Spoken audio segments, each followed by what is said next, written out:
Latihan soal tema 3 subtema 2. Muatan bahasa Indonesia nomor 1. Benda dalam wadah berikut termasuk benda padat. Ciri-cirinya adalah, perhatikan ini kelereng di dalam sebuah botol. Yang A tidak mengikuti bentuk wadahnya. Yang B bentuk dan volume berubah-ubah. Yang C mengalir dari tempat tinggi ke tempat rendah. Yang tepat untuk sifat dari benda padat yaitu yang A, tidak mengikuti bentuk wadahnya. Jadi tetap ya, bentuknya kelereng seperti kelereng, tidak berubah-ubah. Kemudian kenapa tidak yang B atau yang C? Yang B bentuk dan volume berubah-ubah. Ini sifat benda gas. Kemudian kalau yang C mengalir dari tempat tinggi ke tempat rendah, ini sifat dari benda cair. Jadi yang tepat yang A. Nomor 2. Perhatikan kalimat berikut. Air menempati ruang kosong. Makna kata yang dicetak tebal adalah ini ya, ruang. Ruang itu artinya adalah tempat. Selanjutnya, bacalah teks berikut untuk menjawab soal nomor 3 sampai nomor 5. Benda cair yang paling sering kita jumpai adalah air. Bentuk air selalu mengikuti wadahnya. Ketika air dimasukkan ke dalam kantong plastik, bentuk air seperti kantong plastik. Demikian pula ketika air dimasukkan ke dalam botol, bentuk air menjadi seperti botol. Hal ini menunjukkan air memiliki bentuk yang tidak tetap. Nomor 3. Tuliskan arti dari kata yang dicetak tebal. Berarti ini ya arti dari kata benda cair. Benda cair adalah suatu benda yang berbentuk cair, yang mempunyai sifat mengalir, basah, berbentuk tidak tetap, atau menyesuaikan dengan tempat yang ditempatinya, serta volumenya tetap. Nomor 4A. Apa bentuk air di dalam kantong plastik? Bentuk air di dalam kantong plastik menjadi seperti kantong plastik. 4. Bagian B. Apa bentuk air di dalam botol? Bentuk air di dalam botol akan menjadi seperti botol. Kemudian nomor 5. Tuliskan simpulan dari teks tersebut. Benda cair akan selalu mengikuti wadahnya.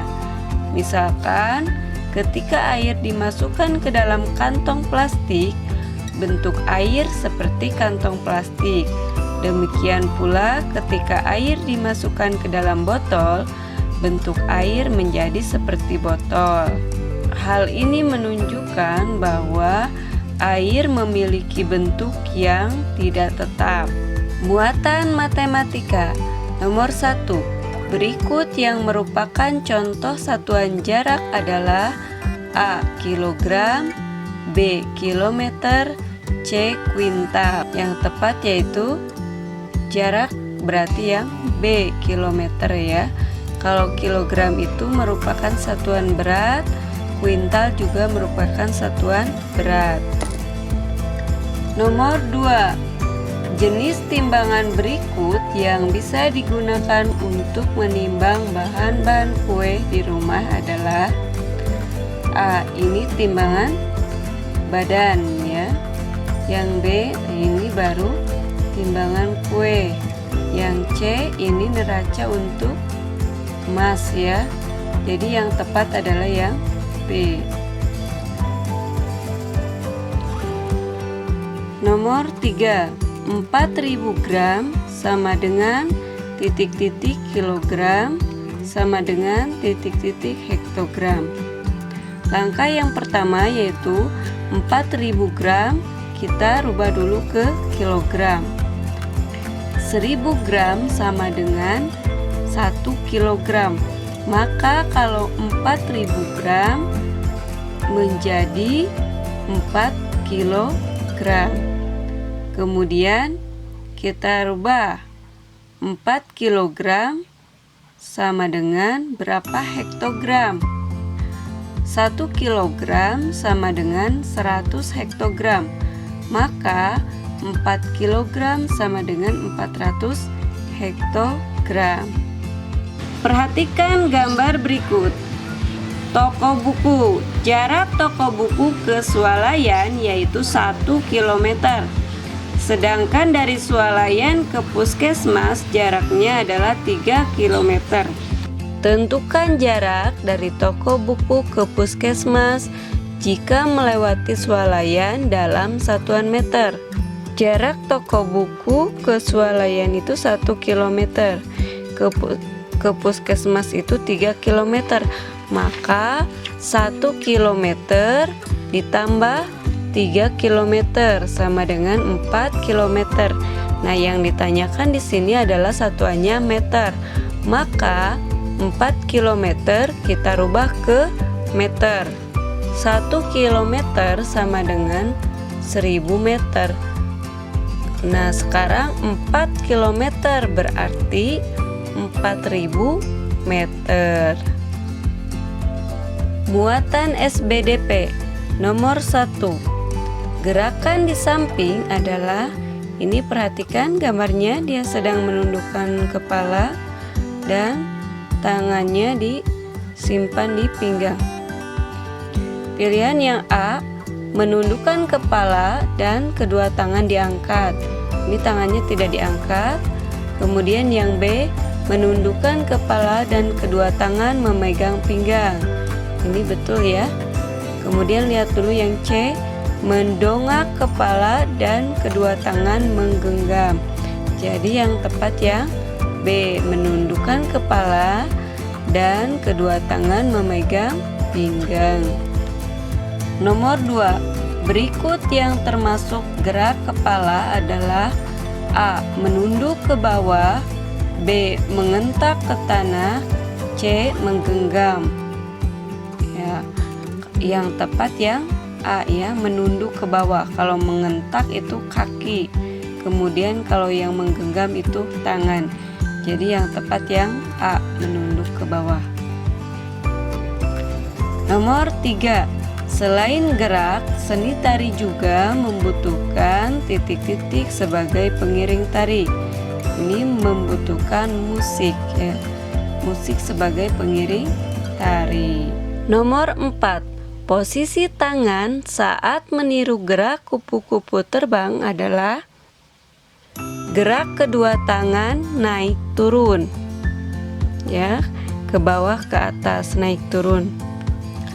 Nomor 5. Tuliskan 2 untuk masing-masing gerak tangan dan kepala yang kamu ketahui. Gerak tangan contohnya kedua tangan naik dan turun, dan kedua telapak tangan diputar. Gerak kepala contohnya menggelengkan kepala dan menundukkan kepala. Muatan PPKN nomor 1. Menolong orang lain merupakan salah satu contoh perilaku yang sesuai dengan sila ke titik-titik Pancasila. Yang tepat yaitu sila ke-2 Pancasila yang bunyinya kemanusiaan yang adil dan beradab. Nomor 2. Sikap tolong menolong akan menumbuhkan sikap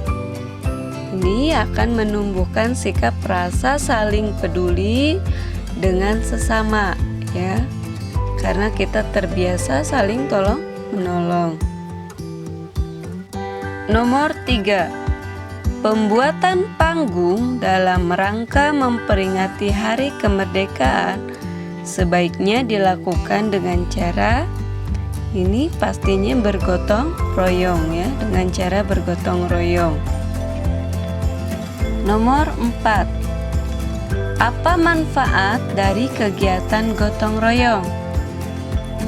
Yang pertama, menumbuhkan sikap tolong-menolong kepada sesama. Yang kedua, menumbuhkan sikap tanggung jawab. Yang ketiga, menumbuhkan sikap peduli terhadap sesama. Nomor 5. Menurutmu, apa yang dimaksud dengan perilaku hidup sederhana? Tuliskan contohnya. Hidup sederhana yaitu hidup sesuai kebutuhan dan tidak berlebih-lebihan. Contohnya, lebih memilih menabung daripada untuk membeli mainan atau membeli sepeda misalkan ya, karena mainan atau sepeda yang lama masih bagus. Sekian pembahasan kali ini, semoga bermanfaat. Wassalamualaikum warahmatullahi wabarakatuh.